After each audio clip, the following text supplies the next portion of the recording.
Welcome back to this episode of the Strong Kind podcast. This episode is with Quinn Henoch. Quinn is a doctor of physical therapy. He is someone that I've been following for a long time. I started this conversation off asking him about like where he started in his physical therapy journey, and I remember seeing him on YouTube a long time ago. And he's changed a lot in his approach to things over the last decade. It was a really great conversation. We talked about helping humans navigating uncertainty and how we can manage complexity when it comes to rehab training and helping humans. It was a great conversation. I really appreciated it. Check it out. Let me know what you think about it. Thanks for being here.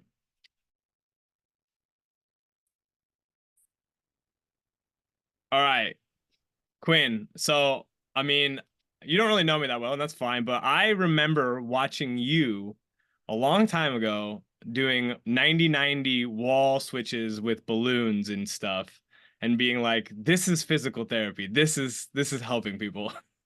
And the field has evolved, right? But like take me back to early PT, Quinn, and how you've maybe grown in the past. I don't know. That was like a decade ago, which is wild to think about. Maybe even longer than that. Yeah, But yeah, yeah. I just wanted to confront you about your deep dark past there as we begin.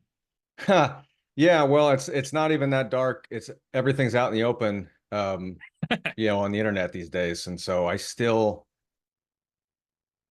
yeah, I still get questions and comments about stuff that I said or did from over a decade ago. And I think it's good. I think it's a good reminder that growth is uncomfortable and it doesn't necessarily leave you. And it's good conversations to have. So I think I've evolved just like most people do when they're after years and years you gain context for what the heck it is that you're doing. So Yeah. I've been out. I graduated from physical therapy school in 2013, and exactly during that time, I was also kind of entrenched in the strength and conditioning world, and had linked up with some entities that had pretty large followings, one of which was Juggernaut Training Systems. Shout out Chad Wesley Smith, the Juggernaut. And so right out of school, I had this platform because of the connections that I had made. And so now here I am as a quote unquote subject matter expert in the realm of physical therapy as a new grad. Yeah. And so those are like opposing things, Yeah. Yeah. mutually exclusive. Yeah. And so because as a new grad, I'll just speak for myself, but this is what I see also with the new grads that we work with, within the clinical athlete mentorship just over the years and things like that too, is we just don't have context for the field when we're straight out of school. We have very little. I mean, we've got our clinical rotations in school, but we really don't get to see all that much compared to, true clinic life. I was a strength and conditioning coach before, but that's still different. And it's not like I had 10 years of experience in that either. Yeah. I had a year from undergrad to PT school where I worked as a coach at various places. That was awesome experience, but that was a year. And now then I went back into the PT program. So 3 years of that. And so, I come out of physical therapy school. Oh, I'm a physical therapist now. And this is where you generally just put your head down and learn. And so I tried to do that. I tried to do that while also had a platform during this time of like 2013, 2014, where social media is really starting to boom. Like it's like Facebook is still kind of king at that time for content.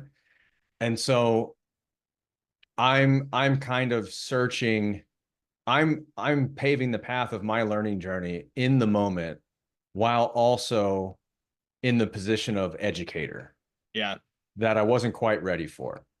Yeah. So, any new system or any new continuing education course that I would go to or learn or take or anything that I would learn from, instead of just saying, okay, so that's a thing, put my head down and implement what I want, and over time do another one and do another one. It was like, okay, well, I took this course. Well, I'll talk about it, I guess. I'll I'll make a video.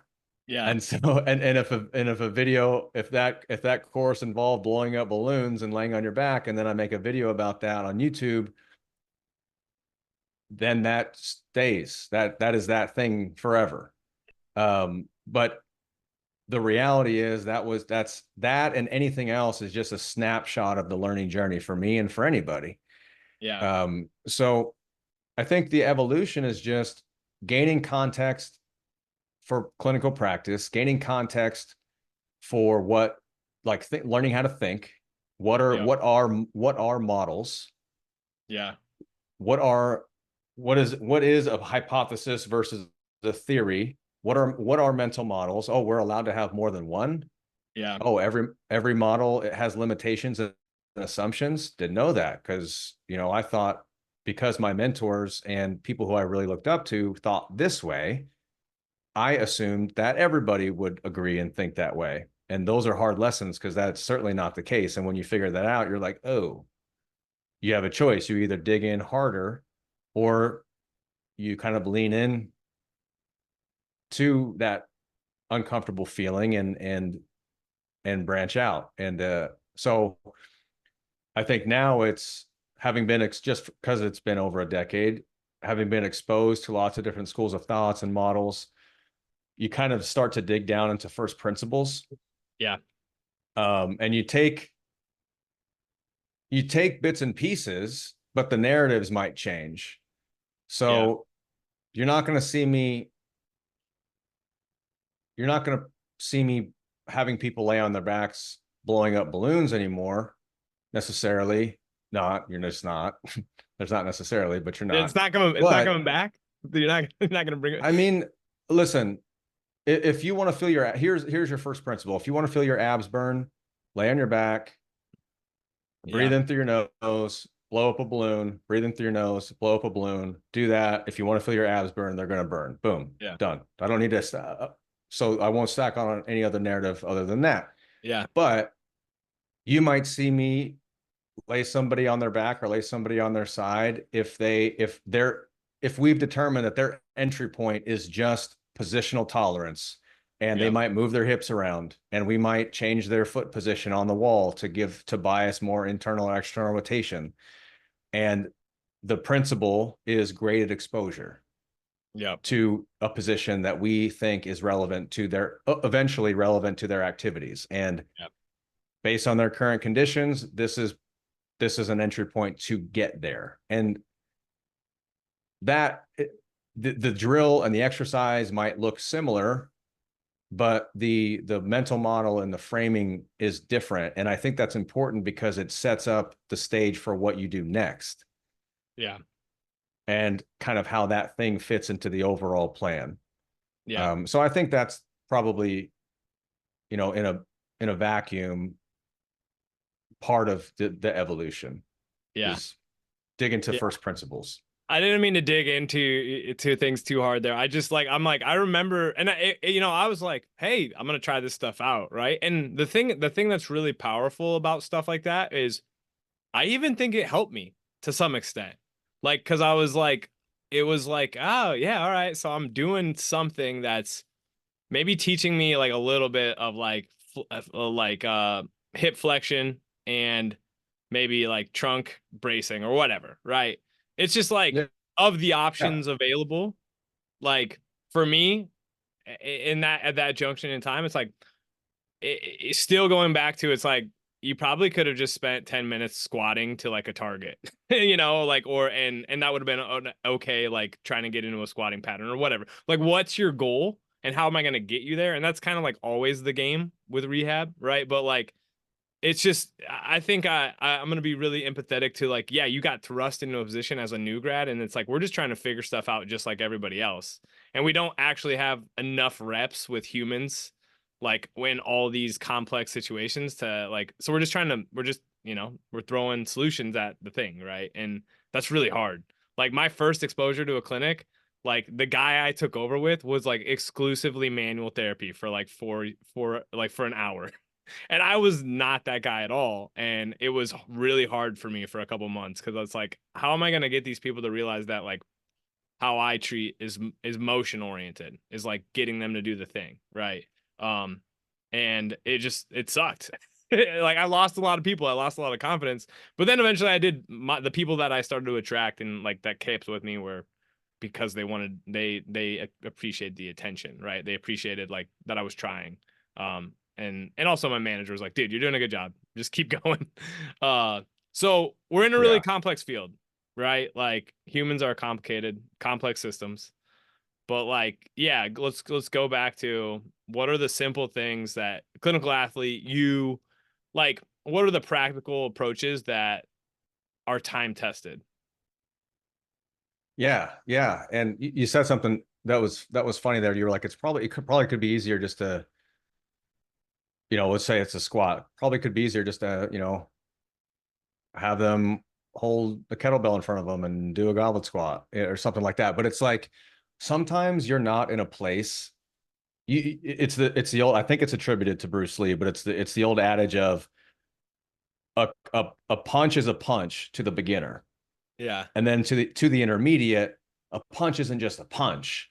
It's Yeah. creating ground reaction force from your foot to your hip and creating a whip effect all the way to the end of your fist. Once you've once you're a black belt and beyond black belt, because that's the other adage, is a black belt, it's not the end, it's just the beginning. But once you're on the other end of the continuum, a punch is just a punch. Punch again. So, and in the context of what I was trying to do is I sucked at squatting, and I was trying Right. to find any other avenue to get good at squatting besides just freaking squatting, right? And Yeah. Yeah. now Yeah. Yeah. me at this stage is like, dude, gosh, if I could have just got you doing the thing, right? So, but yeah, I mean, I love that adage, and I think there's one that keeps ruminating through my brain lately, and it's like a little knowledge does a lot of damage, right? And it's like, Right. oh man, and Yeah. and You I know get just it. enough to be dangerous. Right. Yes, right. But yeah, So, take us through the practical stuff, and the thing that seems to be time tested. well, I mean, there's lots of this is kind of the idea of first principles. Like, what are the things that if we continue to dig, because I also at this point am not I think people coming from different systems and creating and having different mental models is okay, but I think we all need to at least have some framework that we can agree on. Like at some point we dig down to things that kind of span all of these systems, because if we don't have that, if the system just lives in isolation, then it's it's very difficult that you then just have to commit to that model and that school of thought, and there is no other. And if it becomes hard to falsify, and it becomes very, very difficult to add on to that, because unless it's spoken of in this model, it's not included in your mental model. And Mm-hmm. so what we've tried to do with clinical athlete, and what we talk about, is what are the first principles that you can stack your mental models within and that still apply. So just for, taking an example of working with an actual person, is defining what your role is going to be in that person's plan of care. And I know it sounds pretty stupid, because whatever your title is, it's going to be like, well, I'm just going to be that. Like, I happen to be Yeah. a physical therapist. So what's my role? Well, my role is to be the physical therapist. But what does that mean?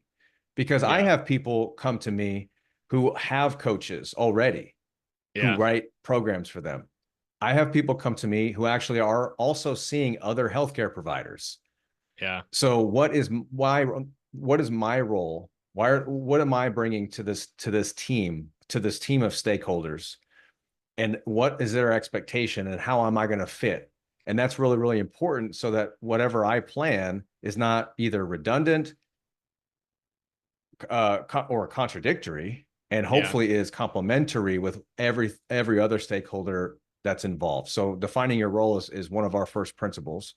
And then the other one that's kind of on The sandwich on the other end of this, that's an ongoing thing to revisit, is defining done.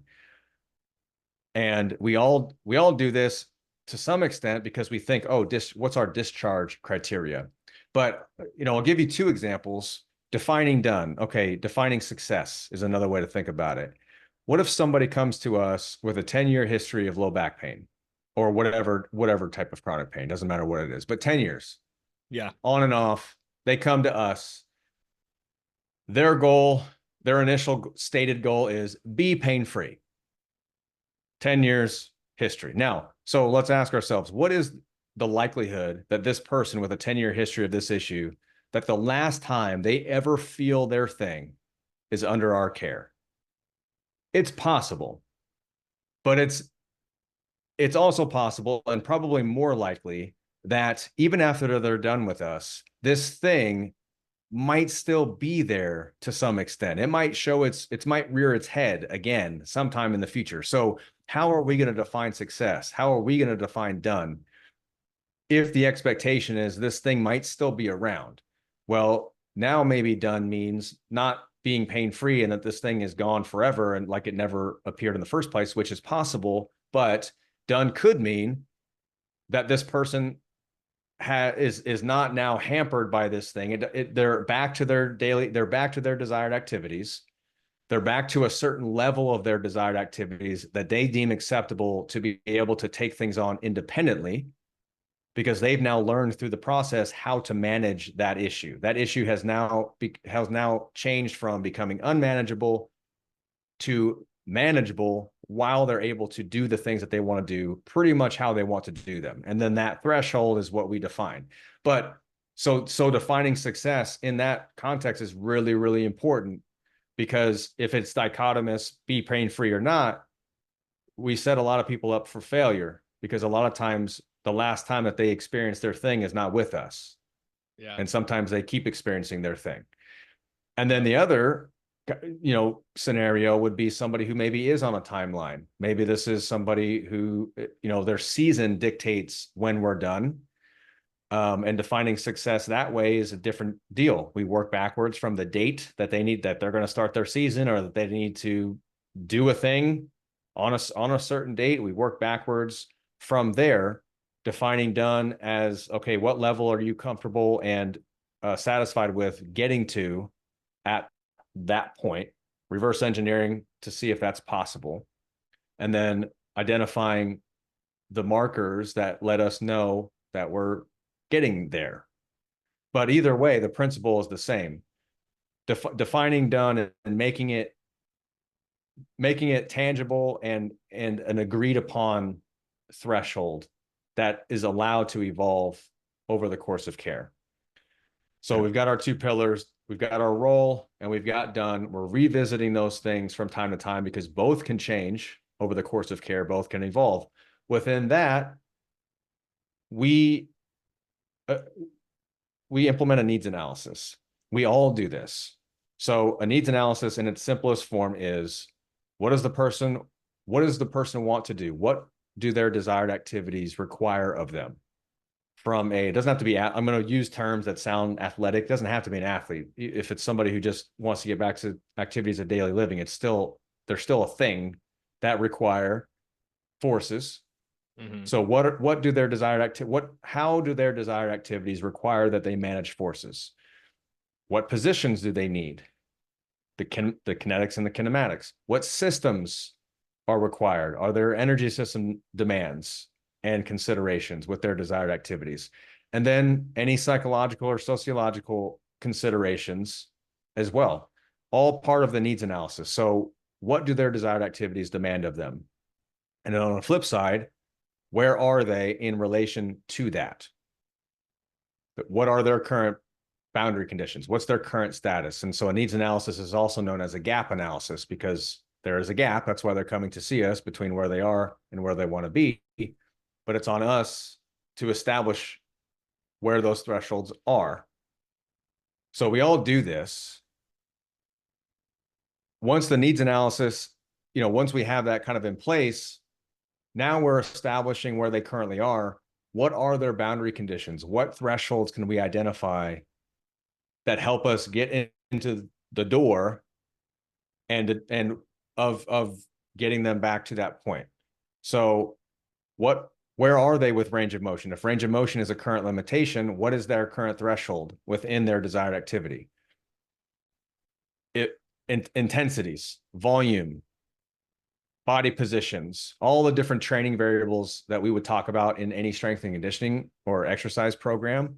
Those are the same variables that we can identify as thresholds that both inform us in terms of how far they are away from where they need to be, and also our starting dosages. So this needs analysis is constantly going.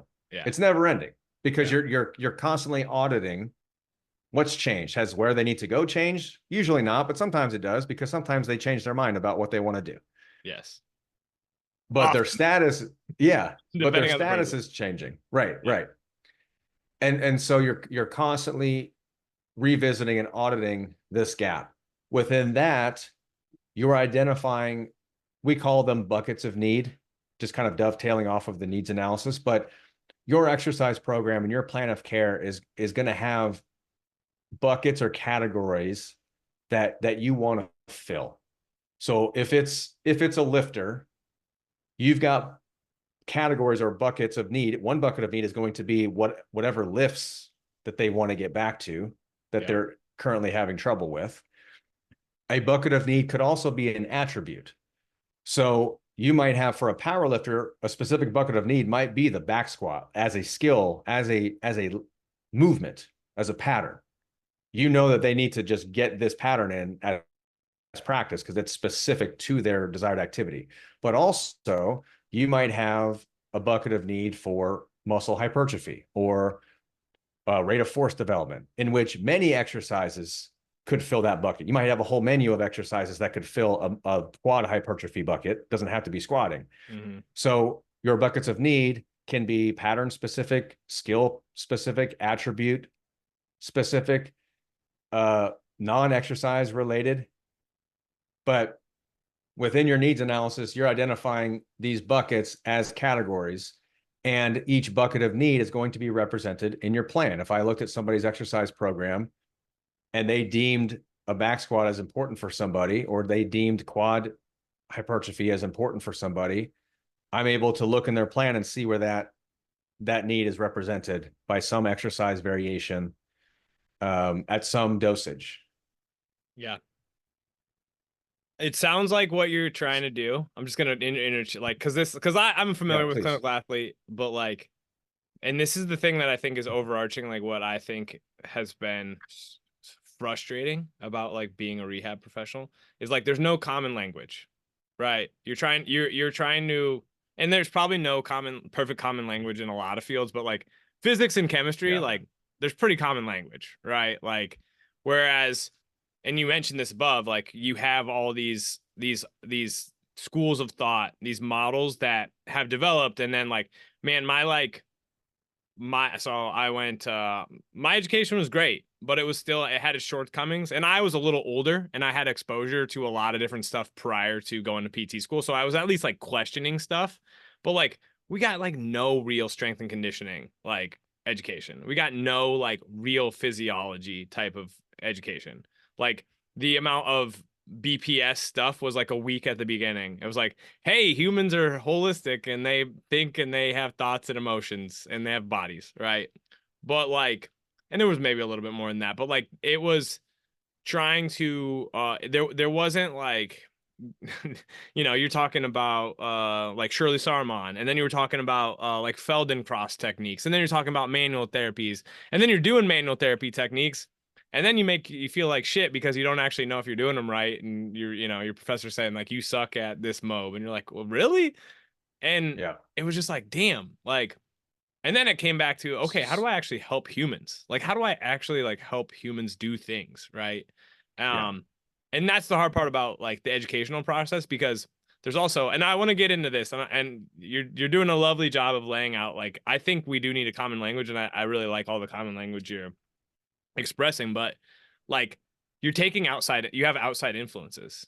Like, and what have those outside influences been that have been like very instrumental in kind of helping to, think through and developing like your overarching, like framework, right? Well, these concepts come from systems theory and Yeah. complex systems theory, and strength and conditioning. So, like what you just mentioned was my experience as well. One one lecture we're doing Feldenkrais. One lecture we're doing positional release. The next lecture we're doing strain counter strain. These are all just systems of random methods Yeah. that we don't have a process to implement. So that's kind of what I had said before. Like I actually don't have a problem.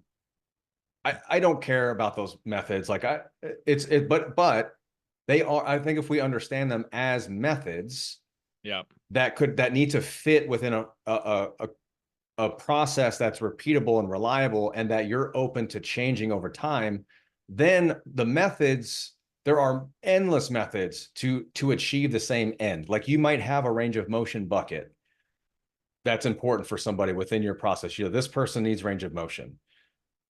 Or this person, the clinician happens to come from a strain counter strain system, or they took a course, and I, looking at me myself, I might like exercises where the person's moving themselves, maybe under a little bit of external load, and then somebody else uses positional release where they're holding somebody in a shortened muscle position for 90 seconds or whatever the system is. We all have our range of motion bucket. We all want to increase range of motion for this person. Well, we're using different methods. I'm fine with that. I don't actually care if but we need to have a KPI that's associated with that. So with each bucket of need, there needs to be a performance indicator that says, okay, yes, we are moving in the right direction. And then you need to be okay with switching methods. So to your question of outside influences, these concepts are not new to schools, to fields that employ repeatable systems and that require processes in order to get information. You mentioned physics. Well, and systems theory and complex systems theory. These are schools of research. These are huge fields. Yep. And concepts that we talk about, leverage points.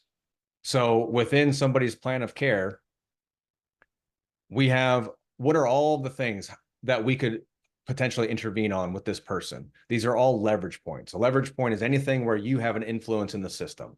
Mm-hmm. Where do you have leverage that you could make a change in this system? The system, in this case, being the person.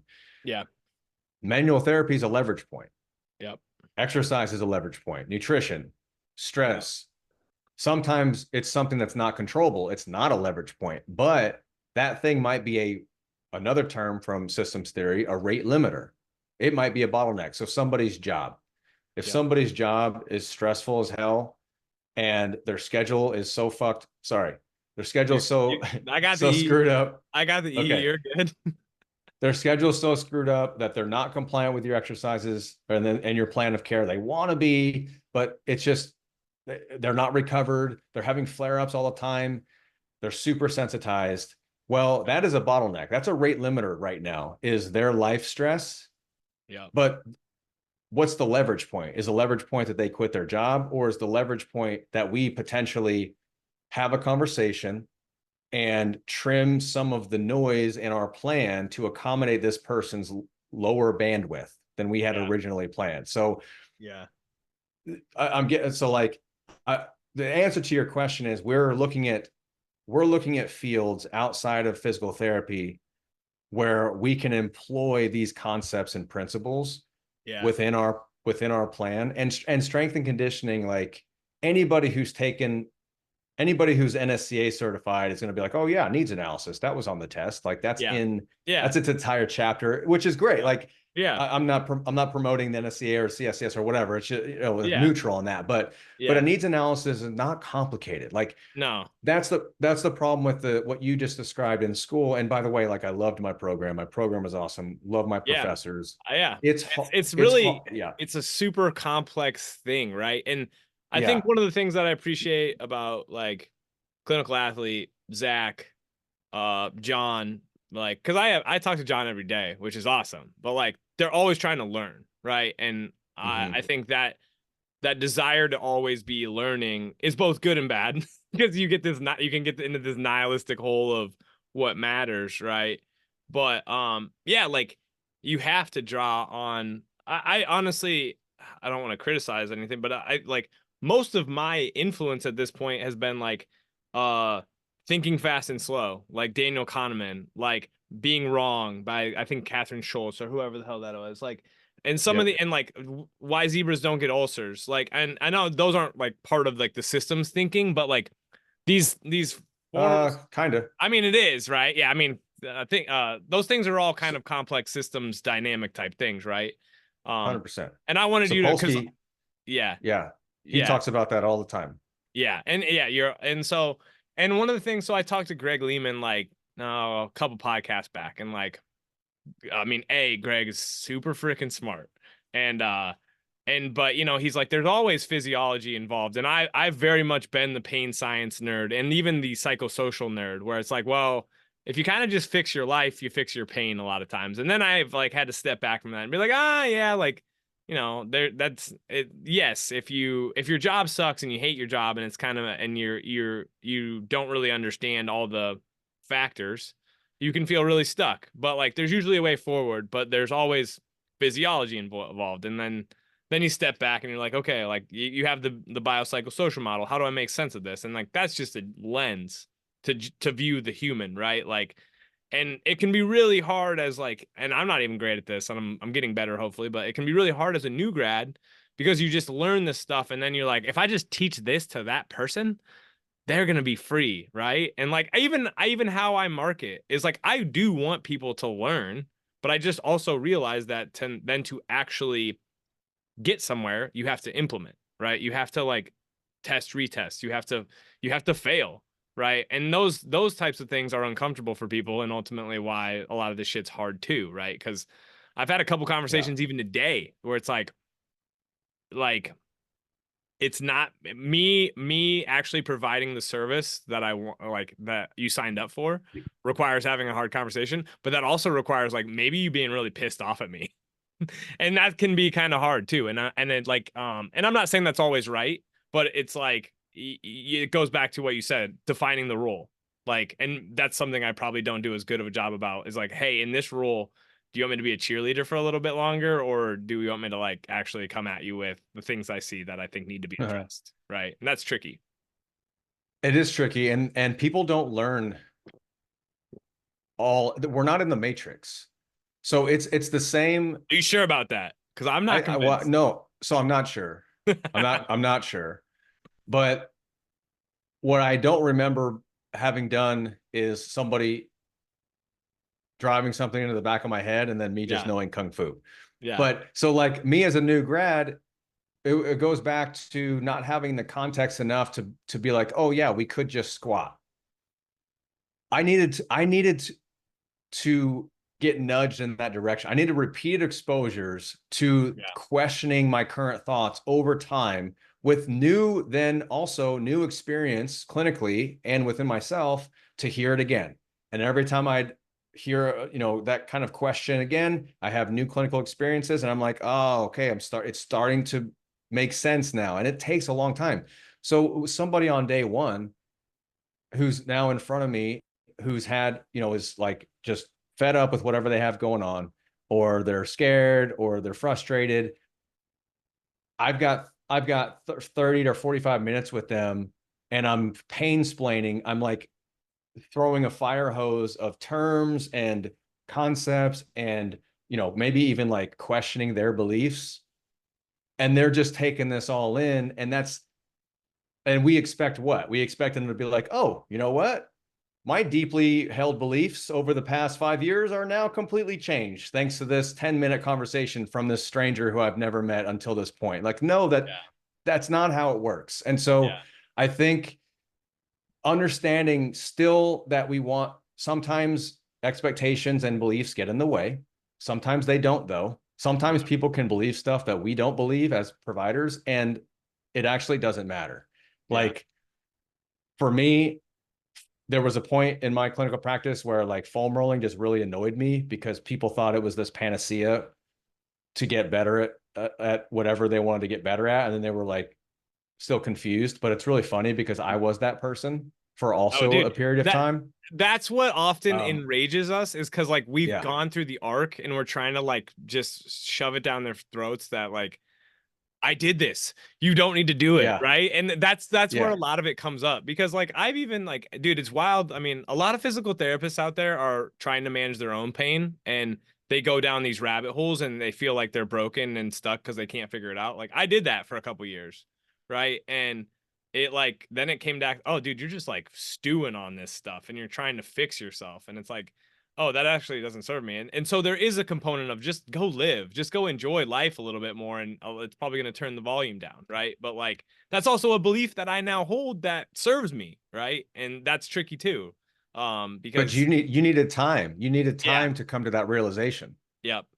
Yep. If someone in that moment, like let's say like in the beginning, in the midst of you like trying all these other things, and somebody was like, dude, just live your life, stop worrying about it so much. Like, you would, I don't know this for a fact, but there's a chance you'd have been like, go fuck yourself. Oh Like, yeah. 100%. I so, did. yeah, you're I not, did. sometimes people are just not ready to, they're not ready to hear certain things. Mm-hmm.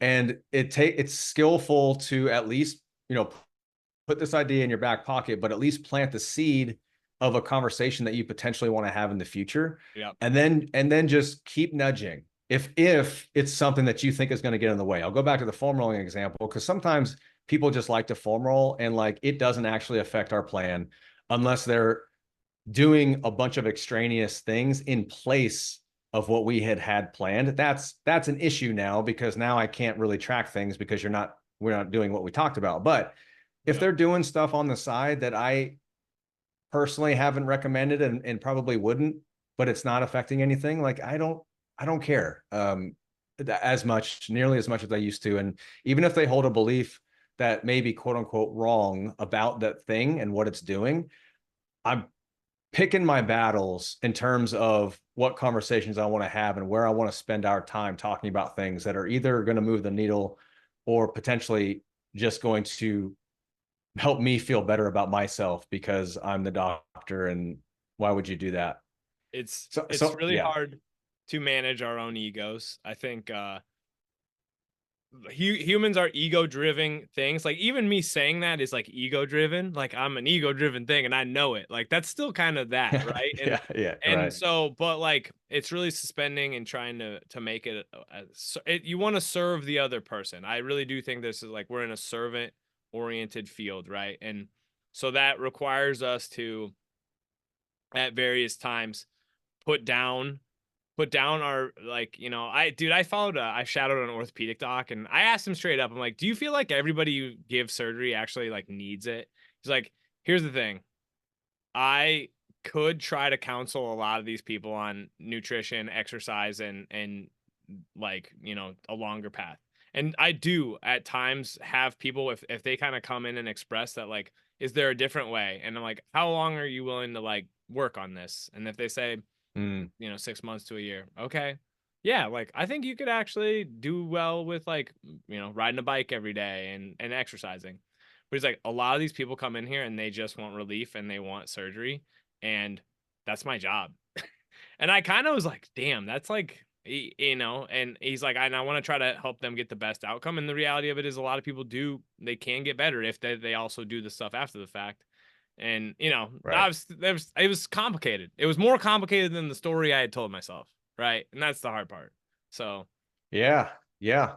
Um, and it's, sometimes with the surgery, it's even if they got better with because time happened, like sometimes the surgery actually just gets the person to chill the fuck out for an dude, extended period of time. yeah, But it's hard to convince somebody the surgery is such it's a a distinguishing strong moment. inflection point in their life, Yes. exactly a distinguishing moment in their life that they have done, that they have taken action on. Yep. And that's a real powerful thing physically, emotionally, Yep. psychologically. And yeah, we can't discount the complexity that just that process, forget the actual surgery, the literal carpentry and mechanics of the surgery itself. There's a lot going on before, during, and after. And you brought up a good point, just real quick, on why we have certain conversations and our egos. Like, it is something that I try to ask myself sometimes in the moment, actually, if I can catch it, which a lot of times I can. Often retroactive, but it's like, is this conversation for me or for them? Yeah. Huge. And if I'm honest with myself, a lot of times it's for me. It's for me to feel smart and for them to know that I know my stuff. And I don't know how much that serves, like what you said, how the other person. I mean, I will literally say this with one of my clients today. She was expressing like some concerns over she's basically like her neck. She's had imaging. It makes her feel XYZ. And I tried to go down the, well, let's not always believe our imaging type of path. And what I should have done is define my role in that moment and been like, what are you really asking me here? Because basically what she was asking me here was like, she had some symptoms and it's like, what do these mean?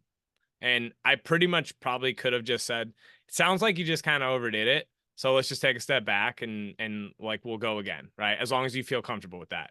I didn't do Yeah. that. That would have been probably what she needed. And what I did instead was, hey, I think like you shouldn't listen, like don't listen to your x-ray, which that's going to take her a long time to like get to that point. She's not ready. Right. But it's hard because I want her to get to that point where she's not so worried about her anatomy that it stops her from doing things or honestly, frankly makes her scared. Right. Cause like, Yeah. and so, but in that moment, it's like being with being with kids. It's like you can't explain the whole story to the kid. You just got to like give them the next step and then like see where they take it. Right. That's it. And that's why I think the exercise program and just the plan itself can be so powerful above and beyond the X's and O's. There's only so much there's only so much conversation to be had. But if over time you show her how strong, resilient, adaptable that she is, literally by her doing the exercises and showing her how she's adapting via the plan, then you can return back to this conversation every time and just be like, look at this, look at what you did, look at this, boom, boom, boom. Dude. And having really maybe never having to say, don't worry about your x-ray, you're okay. But like your progress is proof of this. And the other part of it is, I don't know who, like if she just goes and gets random x-rays, but there's a chance, not her and maybe not her, but in another scenario, that the person giving her the x-ray is a trusted provider and somebody that she has a good relationship with. So exactly. When we say, well, don't listen to your x-ray, what you're really saying is don't listen to this other healthcare provider. Yeah, that I trust. And that she potentially trusts, has a good relationship. Maybe you're the new person on the block. Yeah. And when we say that, that person then kind of shuts off, like, who are you? Like, this person's been helping me for years, that type of thing. So it's back to one of our pillars is defining your role, at least understanding the other stakeholders involved and what they're bringing to the table as well. You don't have to agree, and you don't have to keep what I'm also not saying though, is that you have to keep your mouth shut. We still have a responsibility. The informed consent process is still our responsibility. So we need to provide the information and our recommendations and our thoughts and the options going forward. But it's doing so that's going to move the needle forward in a positive direction for that person. And like you said, not necessarily just to stroke our own ego. You hit on two really big things that I've kind of I ruminated on a lot, right? So if pain is an experience, which me and you would agree on, right? It's like it's an experience. It's not just like a sensation per se. I think you would agree on that. I'm pretty sure. I think there's elements of both. There's a sensational experience, but part of that is if pain is an experience, like what we're trying to do via exercise and kind of living is give ourselves different experiences, right? Like, and the more different experiences and positive experiences, and it kind of ones that prove to you that, okay, this is getting better. That's how you quiet the noise, right? And because like me just talking about it isn't going to quiet the noise per se, right? Because you literally, like, if you experience back pain with hinging all the time and like if we can figure out a way for you to hinge with less back pain, or you know, you get stronger and move in slightly different ways or whatever, that's like that starts to like literally be proof of the pudding, right? um Right. and then the other big thing that I think I've just learned over and over again is like, you can't skip steps, and we want to skip steps. And what I mean by that is like, you kind of have to define, and like this doesn't need you don't need to be perfect, because that's another big thing. And that's kind of where I want to touch on before we kind of wrap up, is like the perfectionism in like the exercise Mm. prescription space and all that type of stuff. But like, you kind of can't skip steps. Like if you want to be strong, like you can't skip steps. You got to like show up and like do the stuff, right? If you want to be good at communicating, like you kind of have to go through the sequence of like, okay, what's my like, and you're not explicitly saying this all the time, but it's like, what's my role today? Like, you know, am I the motivator today? Am I the, and some of this is feel, some of this is psycho, you know, just being a good communicator. But like, yeah, am I going to be the hard ass today? Because sometimes people need a hard ass, right? But Yeah. they're not going to receive it well if you're not in the right role. And like, that's like where the informed consent piece, that's where like asking if it's okay for me to ask you a hard question, or that, you know, you're in a safe space. Like if you skip steps, like that's when we kind of get out of line. Does that make sense? Oh no, you froze at the last moment. Oh, I hear you. You're back. Okay. You were saying that's where the informed consent piece Yeah, like comes the in. informed consent and like making sure we're kind of on the same plane, we're on the same wavelength, right? And I read Super Communicators by Charles DeHig, and it's like making Mm. sure you're having the right conversation, like that you're having the same conversation, is a big thing that humans don't do well. And I think Yeah. like that's what you're implying and getting after a lot, and I would agree with that. And it's ongoing too. Like Yeah. we will have the same conversations over and over. Like Yeah. even if on day one these conversations go really well, you're like, hey, you know what? Like I want you to be pain free too, and that's possible. But what if we define success this way? And what if you were able to manage things really, really well? Like, would you still consider that a success? And they were like, yeah, that sounds awesome. I just want to plan. And you're like, awesome. That doesn't mean that that's now the way they think going forward. Like Yeah. the first flare up they have 3 or 4 weeks later, they might revert right back to that thinking of, I haven't made any progress. I don't know what to do. This isn't working. And you might have to have this same exact conversation. Now, I will say that the earlier that you can have these conversations, always the better, because you now have a C to go back to and say, hey, this is actually exactly what we talked about. Remember, we said there might be some ups and downs. This is the down part. Yeah. But we also talked about how those down periods is, in a weird way, is necessary for us, because that's literally how we learn what Yeah. your body is going to respond to. So we need this right now Yeah. to be able to modify the plan, to see how we go back and gain positive momentum, because that's going to be information for us to take forward, going forward. And you probably talked about that already. You're going to talk about it again. You Yeah. might have to talk about it again, and that's okay. So point being is, like, we're talking about having a process and communication skills, but this stuff is never easy. Yeah. It's never like, oh, I got that communication part down. Oh, my system is great. Now I manage, there's no uncertainty, or like the ups and downs don't bother me anymore. Like they're totally under control. And that's just not how it works. Yeah, I was still affected by the conversations I had today. I was like ruminating on if they went well and if I effed up and how. But you know what helps? Yeah, The confidence that you're gonna keep trying, and the confidence that you can like manage the hard. Like, and that's what I think a lot totally. of it becomes, is like, hey, I've got enough reps. I've shown the person that I care. And I like, people shit on like that, that you care, nobody cares how much you know until you care, how they know how much you care, type of stuff. But like that matters to people, right? If Yeah. when you care about people, that matters, right? But all right, so that segues me into kind of last big question before we wrap up, like exercise prescription or perfectionism in Mm. making a plan, or seeing TikTok or Instagram influencers, or even just, there's so much of it, even in people that I respect, like talking about like just component motion and like, oh, the arc of, what, like it can be frustrating if you don't feel confident about what you're doing, right? But like, what are the things that younger clinicians, any clinician, can do to, and a lot of this goes back to what we've already talked about, but like, and maybe it's just perfectionism in general. But Yeah. like, what are the things? How do you navigate that type of stuff? Because there's layers of perfectionism. There's we could be talking about a specific movement and the technique of executing the movement, but we could also be talking about creating a plan. Like, what's the perfect dosage? Yeah. What's the perfect schedule? How many days a week do I need to do this exercise? How many sets? How many reps? The other one concept that we always talk about within clinical athlete within our programs that we've taken from another sector is this concept called minimum viable program. We took it from the agile business field, Yeah. where there it's minimum viable product, Product. the MVP, where you create exactly what it sounds like, your minimum viable draft. You know, your first version of whatever the product is. Then you get feedback on that product. Yep. The feedback loop is where the magic happens. That's how you update the product, and that's how you make it better based on the feedback. But how would you know?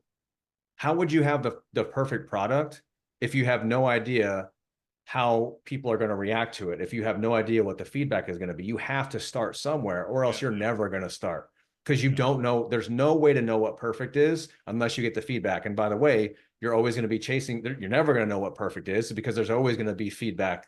There's always going to be something that you can modify and do, because it's all fluid. It's the same thing with exercise prescription.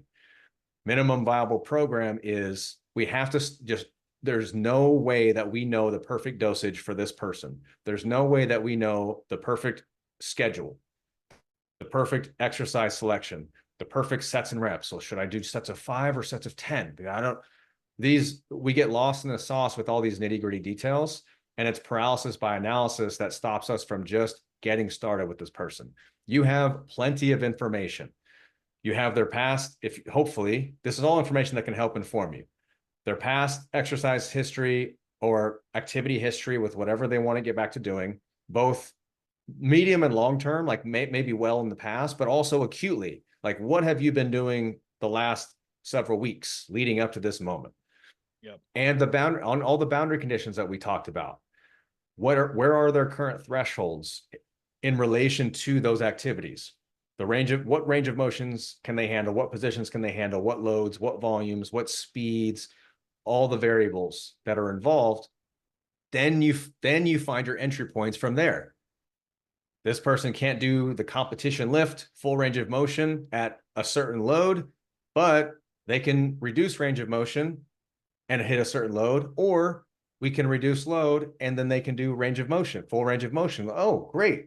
So we could have a day of reduced range of motion, higher external load, and also a day of reduced external load, full range of motion. Boom. Sets and reps. Don't know. What have they been doing up to this point? Oh, well, they were doing this amount of reps in this schedule and doing it this many times a week. Well, they didn't handle that very well. That's why they're in my office. So let's maybe trim that down a little bit. Start somewhere. It's going to be arbitrary. So that's, I think, one of the biggest points to your question of how do we combat perfectionism, is conceding that a lot of what we do and plan and the decisions that we make have some level of arbitrary to them. And that is okay. Yep. But it's super helpful to identify and to know that, okay, this is where arbitrary is, and I'm okay with that. We've picked sets of 6. That's arbitrary, because I can't make an argument why sets of 6 are going to be any better than sets of 4 or sets of 7. If you really want to mess with your clients, program sets of 7 and sets of 9 and 11.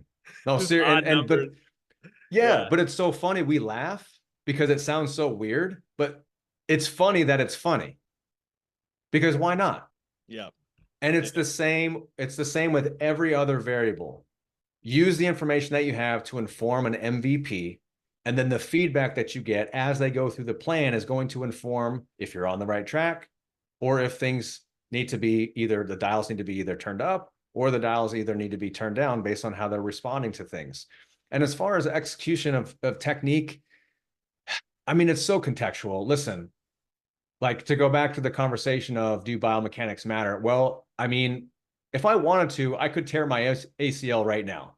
I could jump off of a box, land on one leg, keep it super extended, and really just drive that knee towards like my opposite foot. I would argue that you consciously would not let yourself do that, but Maybe if I okay, maybe not. Maybe I need to take a couple shots of whiskey before I yeah, do there you something go. like that. There you go. But the mechanics are consistent with Distant. how Yeah. an ACL tear gets sheared. Yeah. But the mechanics are also consistent on how people tend to miss a barbell snatch because their center of mass is outside of their base of support, such that they lose their balance in a direction. This is physics. Gravity is pushing down in a position where your base of support is not supporting your center of mass. Okay, cool. So we can drill down to first principles a lot of times of Newtonian physics, where Yeah. we can find examples of where mechanics and biomechanics matter. And we could do that with lots of different things. Yep. But the question of does it matter in this person's context? Yep. That's the next question. And then it's still kind of this MVP conversation of like, okay, this person's doing a kettlebell deadlift with 25 pounds. That's what we've determined their entry point to be. Like, I actually kind of want them to explore a little bit and mess up. And because of the nature of the movement itself and the nature of the external load, I'm not worried about some type of adverse event happening. And in order for them to even understand my cues in the future for maybe tightening up position or technique, they need to just get context for the movement itself. They need to explore the movement.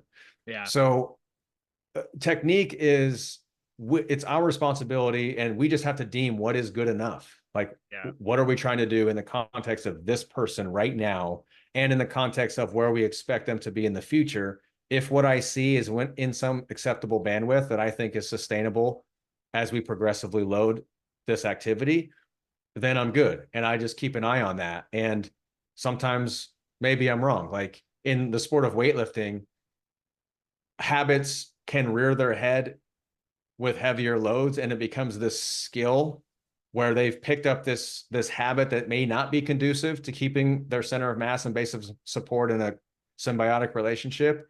And I was like, yeah, I kind of saw that early on, and it didn't self-emerge or self-organize itself the way I thought. We might have to take a step back and regress and work on that aspect of the skill. But that's literally any sport. Yeah. And that's only for people at a certain level that I think it matters for. And for a lot of people, it's literally just, all right, you missed that lift, no problem. I'll see you next time. Keep coming back. Yeah. We'll see you in the next 3 years. We'll see where you are. Yeah. I mean, yeah, the keep coming. It's hard because I mean, I have at this point I do have multiple like PTs on my roster, and like they're smart, and they come to me because they want the outside, like take it out of my hands to some extent. Otherwise, I just keep deconstructing it, right? But then it's like they see the new thing, and then I want to try that. I was like, cool. What in what greater context is this serving our plan? Right? It's hard for me to ask that question sometimes because sometimes it's like, dude, just stop, right? Like, Yeah. but like you brought up a lot of good points. It's like, you can refine, but you can't refine until you've started, and you've started to actually to help to like, you see people who are relatively new lifters, or they even experienced lifters, and they think they need to be like a lady recently is like, what am I supposed to do at the top of a squat? I'm like, you just need to be like tight enough that the thing's just not making you crush. Like it's not crushing you. It's like, well, I thought I had to be like squeezing my ass the whole time and bracing my abs, and like I'm like, you just need to be relative. It's kind of paradoxical, but you just need to be like kind of tight, but also kind of relaxed. And if you feel okay, then you're probably good, right? But she was so in her brain about how she should be at the top, right? And then how do you think you're gonna move through that pattern, right? And it really is like we do know like what good mechanics are like, but everybody's expression and getting to that point is just, it's like there's a lot of variables that we need to manage, and it's really hard because then also you feel like I didn't squat with heels for like 6 years because I thought like I squatting with heels was like cheating, right? And that's the type of shit that goes too. to, right? So, Yeah. uh, That's a it's just funny one. No, I like that one. I'll tell people like, okay, don't wear weightlifting shoes because you think it's cheating, but you're lifting that perfectly engineered symmetrical steel yeah, barbell. So right, you should go outside and lift a log. And I'm yeah, like, do you also say soccer players shouldn't wear cleats or that yeah, Usain Bolt should have took his track spikes off? Like, yeah. yeah, it's It's all weird, it's right? funny, but Yeah, yeah, we have it's weird. We're just our super we have our confused. things. Yeah. Well, dude, I appreciate you. I gotta go pick up my dog from the doggy daycare, but otherwise I'd keep this going. But I appreciate your time. I really like. I've learned a lot from you, clinical athlete crew, over the years. So I appreciate getting to talk to you and just yeah, like learning and because I even this, I mean, it's even that common language piece, like because I talk about some of these similar things, but then like you hear somebody that you know has thought about it as well, and they have, and I've taken clinical athlete stuff, and but like it's just, you know, some of these pieces it makes it make sense more, and like you said, you get your reps, Mm, it makes sense.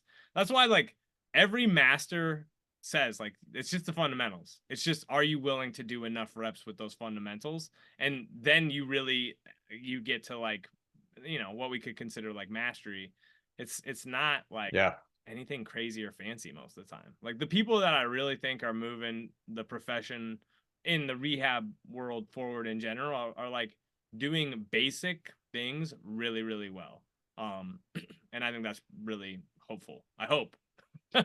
So Yeah, or at least striving to. No, you're right. yeah, I appreciate the opportunity, man. This was a fun conversation. yeah, I will. I'll drop like an intro for you before this, and then I'll have this up either maybe tomorrow or early next week. So I'll tag you. Cool. Where can people find you? Yeah, they can Instagram. I'm on Instagram, Quinn.Henoch PT, Quinn.Henoch I think it's DPT. I think it's DPT. Hold on, I just had it. Okay. It's yeah, I don't Quinn dot Henoch DPT, and then okay, clinical there and athlete. then Yeah, nailed it. Yep. pretty And cool. then yeah, our Facebook group, free Facebook group, clinical athlete Facebook group community. It's free. It's a private group, but just click to join and just lots of connections being made in there. Like people find jobs, they find rotations, they make connections, they refer patients. And clinicalathlete.com. You can learn more about what we're doing. All right, man. Thanks, Quinn. Peace. All right, David.